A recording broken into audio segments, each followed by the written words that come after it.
இளநீர் பாயசம். இதை சில ஜூஸ் கடைகளில் நீங்கள் ட்ரை பண்ணியிருப்பீங்க. ஏதாவது கல்யாணங்களில் ரிசப்ஷனில் பார்த்தீங்கன்னா இதை கொஞ்சமாக நீங்கள் குடிச்சு ட்ரை பண்ணியிருப்பீங்க. ரொம்ப ஹெல்த்தியாக நம்ம வீட்டிலே செய்யலாங்க.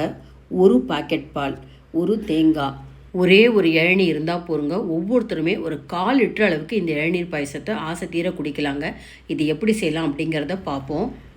முதல்ல ஒரு 1/2 லிட்டர் பாக்கெட் பால் எடுத்திருக்கேன். அதை வானலியில் இல்லை அடிகனமான பாத்திரத்தில் போட்டு பாதி அளவு சுண்டை காய்ச்சிக்கணும். பால் சூடானோடனே சிம் ஃப்ளேமில் வச்சுட்டா நிதானமாக அதுவே பாதி அளவாக குருவுங்க. பக்கத்தில் இருந்து கண்டினியூஸாக நம்ம கிளறணும்னு அவசியம் இல்லை. பாதி அளவு குறி எடுத்து இப்போ அடுப்புலேருந்து இறக்கிட்டு ஓரளவு சூடு ஆறினோடனே ஒரு வடிகட்டி, ஜூஸ் வடிகட்டியால் இதை வடிகட்டிக்கணும். இதுக்குன்னா பால் சுண்டை காய்ச்சறப்ப பால் ஏடு கிடைக்கும். அந்த பால் ஏடு கொஞ்சம் கூட இதில் இருக்கக்கூடாது. இந்த மாதிரி வடித்து தனியாக வச்சுட்டு இப்போ சுண்டை காய்ச்சினா பாலை எடுத்து வச்சாச்சு. 4 டேபிள் ஸ்பூன் அளவுக்கு கண்டென்ஸ்டு மில்க் சேர்க்கலாம். இல்லைனா சுகர் ஒரு 5 டேபிள் ஸ்பூன் சேர்த்துக்கோங்க. ஒரு தேங்காய் உடச்சி துருவி வச்சுருக்கேன். இளநீரில் இருக்க அந்த வழுக்க பகுதி, எலசாக இருக்க தேங்காய் பகுதி எடுத்து வச்சுருக்கலாம். இப்போ ஒரு இளநீ வாங்கிட்டு வந்து அந்த ஒரு இளநியே பார்த்தீங்கன்னா 3/4 லிட்டர் இருந்தது. இந்த 3/4 லிட்டர் இளநியை 3 கப்பாக எடுத்து வச்சுக்கிறேன்.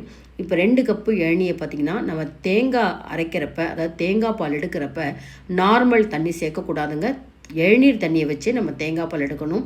இப்போ முதல் முறை தேங்காய் பால் எடுக்கிறப்ப இருக்கிற எல்லா தேங்காய் துருவலையும் போட்டுட்டு 1 கப்பு இளநீர் விடுறேன். இதை நல்லா நைஸாக அரைச்சிட்டு வந்துட்டு ஒரு முறை நம்ம வடிகட்டுவோம். திரும்பவும் இந்த தேங்காவெலாம் நல்லா புழிஞ்சு எடுத்துகிட்டு இன்னும் 1 கப்பு இளநீரை சேர்த்துட்டு திரும்பவும் 2ஆம் பால் எடுத்துக்கலாம். இதையும் நம்ம வடிகட்டி வச்சுக்கலாம். அவ்வளோதான்.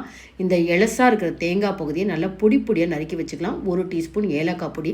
அந்த ஏலக்காய் பொடி கூட டைரெக்டாக நம்ம அந்த இளநீர் பாயசத்தில் சேர்க்காம வடிகட்டியில் அந்த ஏலக்காய் பொடியை சேர்த்துட்டு நம்ம எடுத்து வச்சுருக்க இந்த தேங்காய் பாலை இந்த வடிகட்டி மேலே விட்டோம்னா இளநீர் பாயசம் குடிக்கிறப்ப ஏலக்காயோடைய ஃப்ளேவர் மட்டும் இருக்கும். ஆனால் அந்த மேல் தோல்லாம் வரக்கூடாதுங்க. இப்போ அடுத்தது நம்ம நறுக்கி வச்சுருக்கிற அந்த இளநீருடைய எலசான தேங்காய் பகுதியும் போட்டுட்டு நல்லா மிக்ஸ் பண்ணலாம். பாருங்கள் எவ்வளோ கெட்டியாக இருக்குது பார்த்தீங்களா? இந்த அளவுக்குலாம் நீங்கள் இளநீர் பாயசம் குடிச்சிருக்கவே மாட்டீங்க. நம்ம வீட்டிலே செய்கிறப்ப ரொம்ப நல்லா கெட்டியாகவும் டேஸ்ட்டாகவும் செஞ்சு குடிக்கலாம். இப்போ மீதி இருக்கிற 1 கப்பு இளநீரையும் கொஞ்சம் கொஞ்சமாக சேர்த்துக்கிறேன். நல்லா கலந்துட்டு இது அப்படியே ஒரு 3 மணி நேரம் ஃப்ரிட்ஜில் வச்சுட்டு நம்ம சில் பண்ணி குடிக்கலாங்க. ஒருத்தர் 1/4 லிட்டர் அளவுக்கு குடிக்கலாம். இதை 4லேருந்து 5 பேர் நல்லா பெரிய கப்பில் போட்டு குடிக்கலாம்.